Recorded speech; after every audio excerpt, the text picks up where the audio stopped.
আজকে চৌদ্দগুলদি ইউনিয়নের ৭ নং ওয়ার্ডের কর্মী সভা উপলক্ষে সভাপতিত্ব করতে যাচ্ছেন আমাদের চৌদ্দগুলদি ইউনিয়ন বিএনপি সভাপতি রশিদ মুন্সি। আমাদের মাঝে উপস্থিত আছে। তো যাই হোক, বক্তৃতা দেওয়ার সময় পাইতেছি না, কারণ সময় সংকীর্ণ।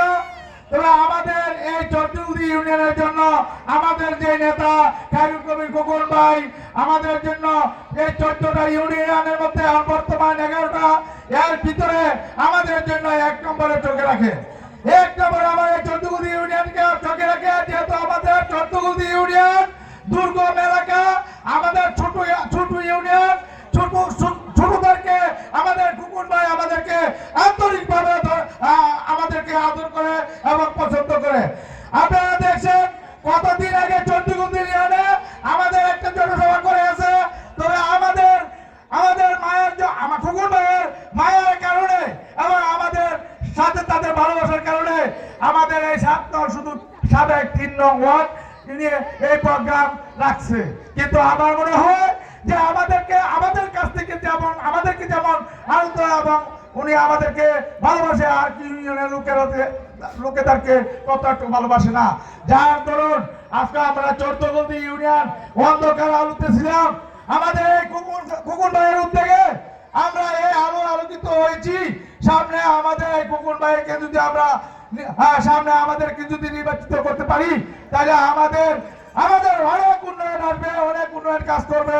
আমাদের বাঞ্ছারাপুর এলাকা, আমাদের কুমিল্লার সাথে আমাদের জড়িত এই এলাকাটা আজকে 17 বছর যাবত আওয়ামী লীগের লোকদের কাছে আমরা এই আশা করতে পারি নাই। কারণ এই চৌদ্দগুলদি ইউনিয়ন থেকে অলত্রাপুর কারের ব্যবসায়ী মনে করেন 95% লোক আমাদের এই বাঞ্ছারাপুরের ব্যবসা বাণিজ্য করি। সেই জায়গায় যাতে হলে আমাদের রাস্তা দরকার, ওই শিবপুরের পাড় দিয়ে একটা ব্রিজের দরকার। যার দরুন আমাদের 90% লোক প্রতিদিন প্রায় 500 থেকে 700 লোক যাতায়াত আসা যাওয়া আমাদের এই কষ্টভোগ এই 17 বছর যাবত করছি। আমার দৃঢ় বিশ্বাস, যদি আজকে খোকন ভাই আমাদের নেতা থাকতো, তাই যেমন বিদ্যুৎ 2 মাসের ভিতরে আমার চৌদ্দগুলদি ইউনিয়নে বিদ্যুতে আলোকিত করেছে। আমাদের এই ব্রিজ আমার মনে হয় যে এই চেষ্টা করলে মাত্র 3 মাসে আমাদের ব্রিজ রাস্তা করে দিতে পারবে।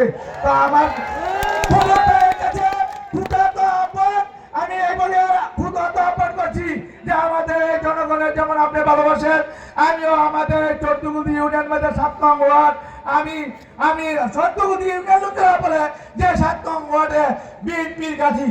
তবে আমি এই গাছি ইনশাল্লাহ ফলাফলের মাধ্যমে সামনে দেখা দেবো খোকন ভাইকে।